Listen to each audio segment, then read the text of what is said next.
Түлкі, аю және қойшы. Бір қойшы қой бағып жүрсе, бір түлкіні бір аю қуып келеді екен.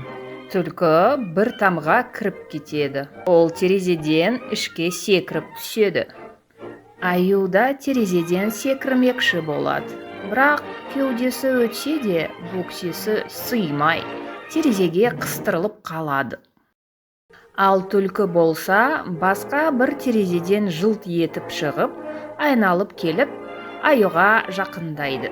Терезеден не ары, не бері шыға алмай қыстырылып тұрған аюды түлкі әжуалап күліп кетеді. Оны қойшы көріп тұрады.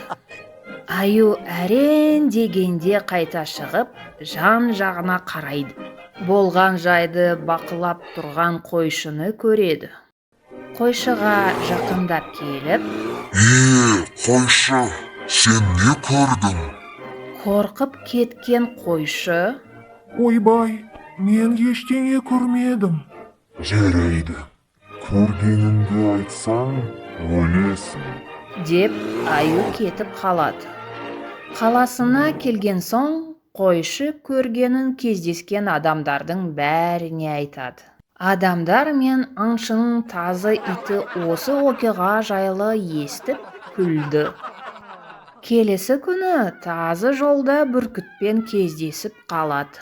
Сәлем досым, көрмегелі көп болды ғой. Сені босатқаннан бері 1 жыл болыпты. Қал жағдайың қалай? Рахмет, аман есенмін. Өз жағдайың қалай? Қандай жаңалық бар? Бәрі жақсы. Сен аю мен түлкі арасында болған оқиғаны естідің бе? Жоқ, естімедім. Не болды? Тазы бүркітке болған оқиғаны айтып береді. Екеуі мәз болып күледі. Олардың әңгімесін аю естіп қалып ашуланады. Ол қойшыны іздеп табады. Ештеңе көрмедім. Ешкімге айтпаймын деген уәдең қайда? Енді сөзінде тұрмағаның үшін мен сені жеймін. 3 күнге рұқсат бер. Үй ішіммен ағайын туғанмен қоштасып келейін. Жарайды, 3 күнге рұқсат берейін. Қойшы 2 күн үй ішімен ағайын туғанымен қоштасып, уәделескен уақытына 1 күн қалғанда далада жылап отырса, қасына әлгі түлкі келеді. Қойшы, неге жылап отырсың? Ойбай, осылай да осылай, бәрі сенің кесірің. Енді өлетін болдым. Үндеме, мен саған көмектесейін. Аюдан қалай құтылудың амалын табайын. Ал сен маған не бересің? Қойшы қуанып, ойбай, не қаласаң, соны берейін. Егер мен сені аюдан құтқарсам, сен маған өзіңнің бір бөлігіңді бересің бе? қойшы қатты сасады, бірақ басқа амалы болмағандықтан Мейлі, берейін. деп келіседі. Сонда түлкі, Қалана барып демал. Ертең осы жерге келде, аюды күт. Аю келгенде анау жерде шаңды бұрқыратып мен жүрейін. Аю сұрар, анау неткен шаң деп. Сонда сен ол ханның баласы, әйелі аюдың жүрегіне жерік болып, соны іздеп жүр де. Аю қорыққанынан қашып кетер. екеуі уәделесіп түлкі кетеді. Келесі күні қойшы аюмен кездеседі. Аю алыстан бұрқылдаған шаңды көреді. Қойшым, анау бұрқылдаған не шаң? Ол ханның баласының шаңы. Әйелі аюдың жүрегіне жерік болып, соны іздеп жүр. Ойбай, қойшым, онда мен тезірек қашайын. Тек сен мені көргеніңді айтпа. Осыны алыстан байқап күліп тұрған түлкі аю қаша жөнелісімен қойшының қасына келіп, Қойшым, мен саған көмектестім. Енді сен уәдеңде тұр. Маған бір бүйрегіңді бер. Қойшы қипықтап, жыламсырап, белбеуін шешет. Осы кезде 3 күн бойы жөнді ұйықтай алмаған, жөнді тамақ ішпеген қойшының іші шырылдайды. Түлкі құлағын тіге қойып, О не қыңсылаған? Түне күні бір тазының күшігін жұтқан едім. Сол енді үлкен тазы болып, ішімнен шығайын деп қыңсылап жатыр. түлкі қорқып, Ойбай, қойшым, ендеше дос болайық. Тазы шығып кетпесін. деп қаша жөнеліпті. Міне, түлкіден құлы көрінген қойшы басына туған ауыртпалықтан осылай құтылыпты.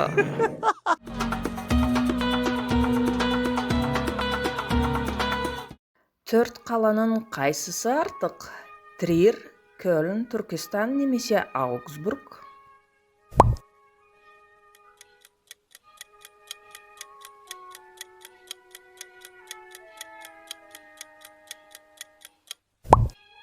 Дұрыс жауап Түркістан. Ерте кезде ол Ясы деп те аталған. Түркістан қазақ даласының рухани жүрегі. Мұнда Қожа Ахмет Яссауидің кесенесі орналасқан. Ол 14-ші ғасырда салынған. Орталық Азия мұсылмандары үшін ол Меккедей қасиетті. Мұнда 15 секунд ішінде артық эмоджиді тап.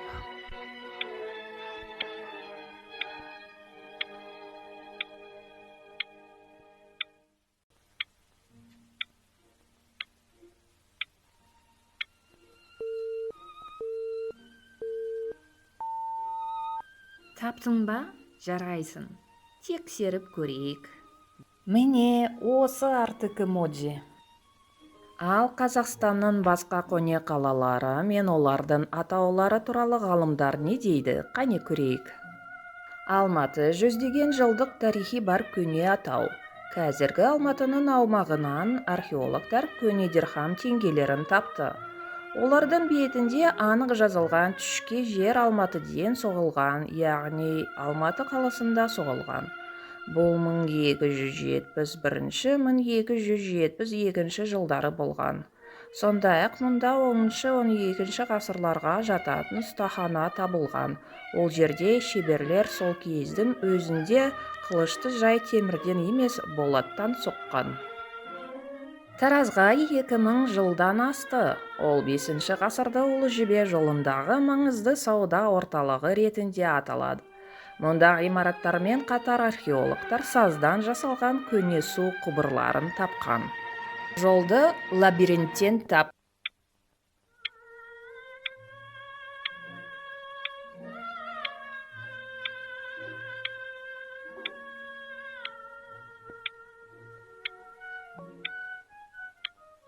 Таптың ба? Жарайсың. Тексеріп көрейік.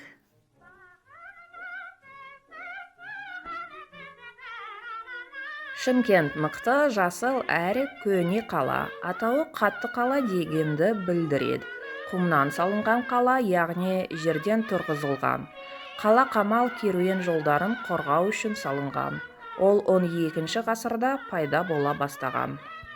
Боралдай сақ ақсүйектерінің алып қорғандарын сақтап отыр. Тұтас бір өлілер қаласы іспетті. Мұнда 47 қорған бар, кейбірінің биіктігі 14 метрге дейін жетеді. Көпшілігінде адамдардың, аттардың сүйектері, әшекейлер мен бұйымдар сақталған. Боралдай біздің заманымызға дейінгі 6-4 ғасырларда құрылған. 30 секунд ішінде 2 суреттегі 5 айырмашылықты тап.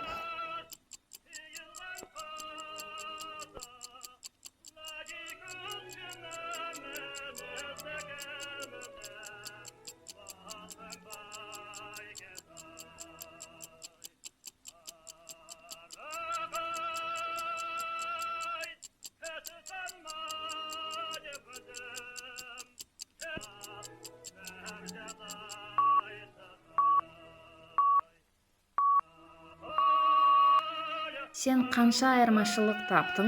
Көрейік. 1, 2, 3, 4, 5. Отырар немесе ескіше Фараб.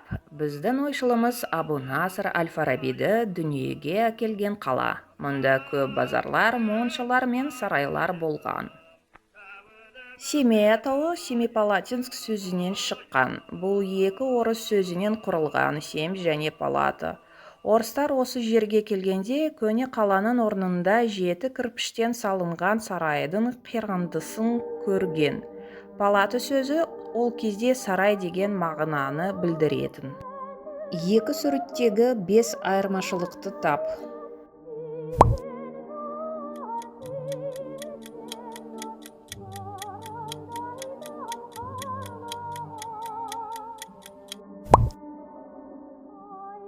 Сен қанша айырмашылық таптың? Көрейік. 1, 2, 3, 4, 5. Қазақстан аумағындағы көне қалалар мен қоныстардың орналасуын қарастырайық. Біздің дәуірімізге дейін, яғни 2000 жылдан бұрын, пайғамбар Исаның дүниеге келуінен бұрын негізі қаланған көне қалалар. Ботай 4-3 мыңжылдық, Тамғалы деп те аталады 3 мыңжылдық, Сарыарқа өңірі 1 мыңжылдық, Қорғантас 1 мыңжылдық, Баланды 4-2 ғасырлар, Черикрабат 4-2 ғасырлар, Қарақабақ 1 ғасыр, Сайрам, Испиджаб деп те аталады 1 ғасыр. Біздің дәуіріміздің 5 ғасырына дейін негізі қаланған көне қалалар. Тарас, Талас деп те аталады 1 ғасыр. Түркістан, Ясы деп те аталады 4 ғасыр. Күлтөбе 5 ғасыр. 7 ғасырда негізі қаланғандар. Отырар, Фараб деп те аталады. Сауран, Қайлық, Қараспан төбе. 9 ғасырда негізі қаланғандар. Бабыш Мұла, Құйық кескен, Талғар, Талхиз деп те аталады. Біздің дәуіріміздің 17 ғасырына дейін негізі қаланған көне қалалар. 10 ғасырда негізі қаланғандар. Алматы, Алмалы деп те аталады. Сарайжұқ, Қанға Баба, Қызыл қала, Жанкент, Жанқала, Сығанақ, Қақпатас, Қарамерген. 11 ғасырда негізі қаланғандар. Бозоқ, Жанана, Беленана. 12 және 13 ғасырларда негізі қаланғандар. Шымкент, Ақтөбе Лаэти, Жайық, Жалпақтал, Семей. 16 ғасырда негізі қаланғандар. Аягөз, Тұсқала.